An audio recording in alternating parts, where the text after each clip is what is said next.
Y arranca para nuestro país una semana decisiva, una semana en la que va a haber muchas definiciones, creo, este es un análisis personal, sobre el devenir y las soluciones o medidas que se van a tomar los próximos meses para ver cómo salimos de este atolladero en el que está el Perú.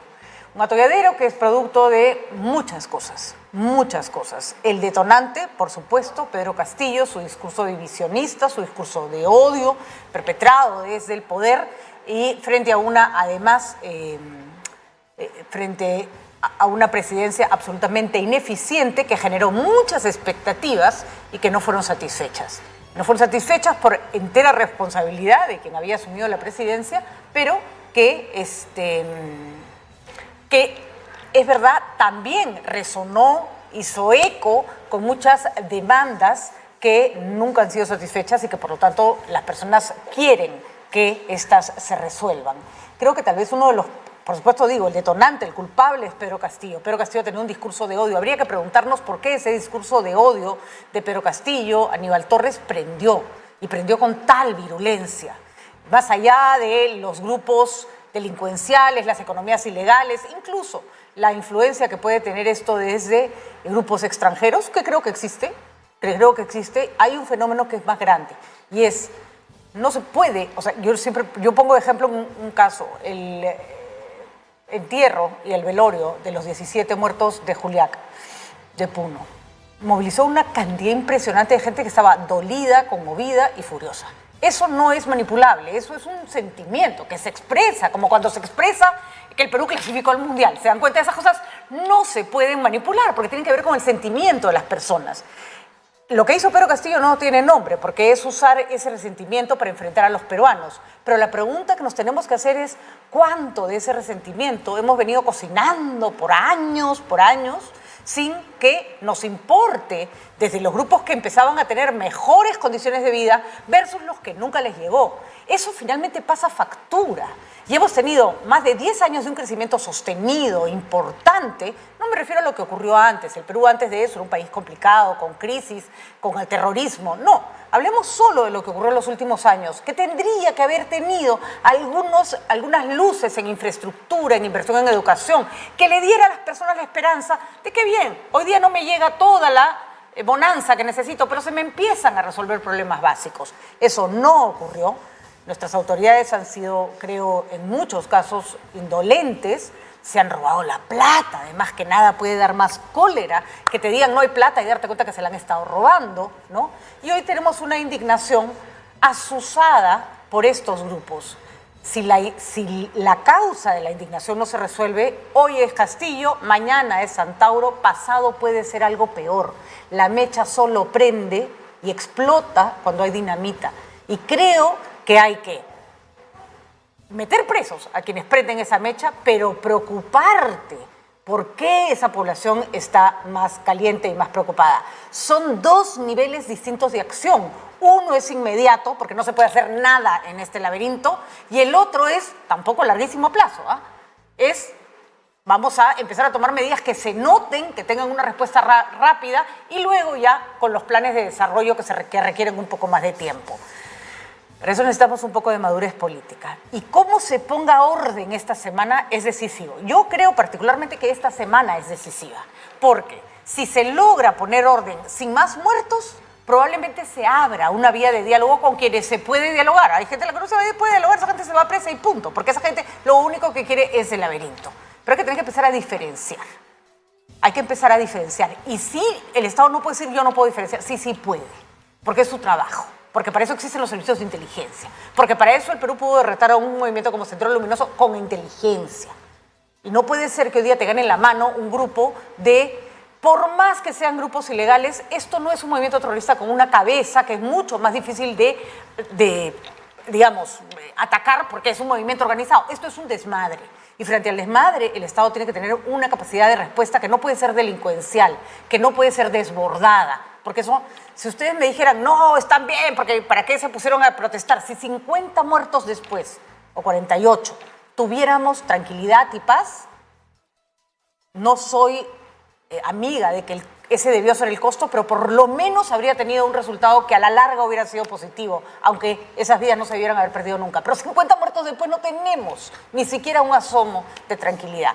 Se ha declarado estado de emergencia en las vías principales de nuestro país, en varias regiones, las más convulsas, Lima incluida, y hay gente que se ha quejado. Yo prefiero un estado de emergencia y prefiero que le digan a las personas que no se pueden trasladar como quieran por el país para hacer laberinto, a que les metan bala.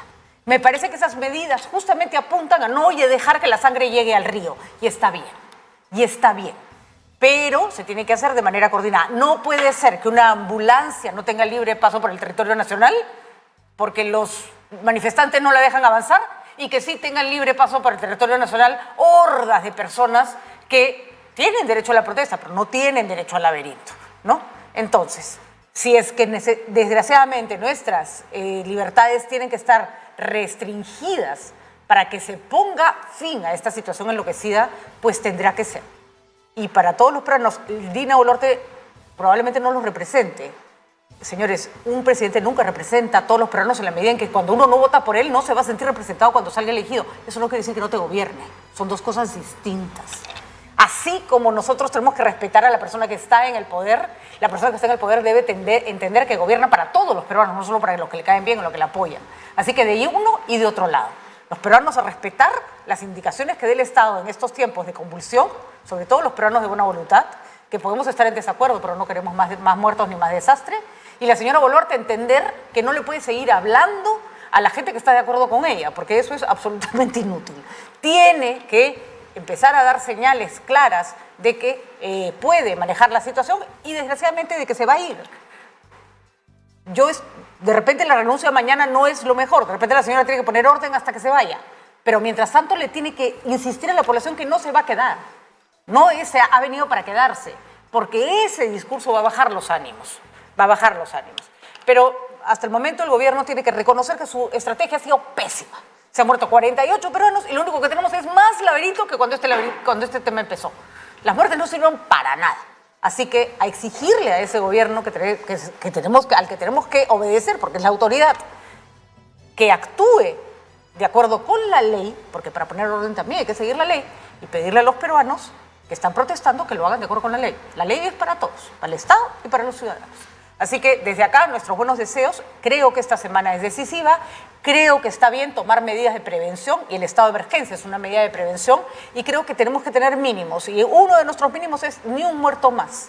Ni un muerto más a menos que se pruebe, por supuesto, y que se demuestre, como ha pasado en algunos de los casos de los muertos, no en todos, por supuesto, que la persona que disparó estaba realmente en riesgo. Pero ya hay bastantes indicios de que producto del desborde, del miedo, yo no creo que ni nuestros militares ni nuestros policías quieran salir a matar, pero producto de algo que estuvo muy mal, se insistió en una forma de repeler a la población que lo único que ha generado, insisto, es más división y más enfrentamiento. Así que nada, hagamos nuestros buenos deseos de que esto se empiece a resolver. Nadie dice que se va a resolver la mañana. Primer requisito, que pare la violencia y que paren los muertos. Eso es lo mínimo que podemos exigir, primer punto a resolverse esta semana. Si eso no ocurre, si esta semana todo se desmadra de nuevo, si empezamos a contar los muertos otra vez de 20 en 20, ahí sí, yo ya no sé cuál va a ser la salida para nuestro país. Las encuestas desaprueban fuertemente el gobierno de Dina Boluarte y la gestión del Congreso. Eso no es novedad, la gestión del Congreso ya está bastante desprestigiada. Y era de esperar que la señora Boluarte no tuviera aceptación, porque como llega a la presidencia sin haber conseguido ese puesto por voto popular, lo mismo le pasó a Merino, por lo tanto, que no gobierne para ser querida, que gobierne para que las cosas se calmen. No la van a querer, eso que le quede claro, no la van a querer, pero por lo menos la van a tener que tolerar mientras termina de poner las cosas en orden para que pueda haber una transición democrática como esta debe ser. Hay estado de emergencia decretado en 30 días, varios departamentos y provincias que vamos a pasar a detallar en un momento, y vamos a hablar sobre el tema también de los médicos. El Colegio Médico ha pedido garantías para su personal de salud y con justa razón. Con justa razón, no puede ser que un médico sea herido o que sea baleado si trata de ayudar a alguien. Repito, eso se logra si todos vamos pidiendo vamos pidiendo que se respeten algunos mínimos. Ha habido cambios en el gabinete del señor Otárola, pero no hay responsabilidades políticas y los cambios tienen que asumirse como, ok, no quisimos hacerlo así, pero nos salió mal.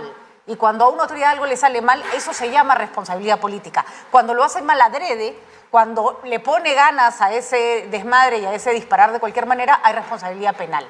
La responsabilidad política quiere decir, diseñó una estrategia y no salió, y mis fines no se cumplieron. Eso, en cualquier lugar, significa dar un paso al costado. En empresa privada, en instituciones de defensa del orden, a un militar en una guerra, tu estrategia sale mal, ahí hay una responsabilidad que hay que asumir.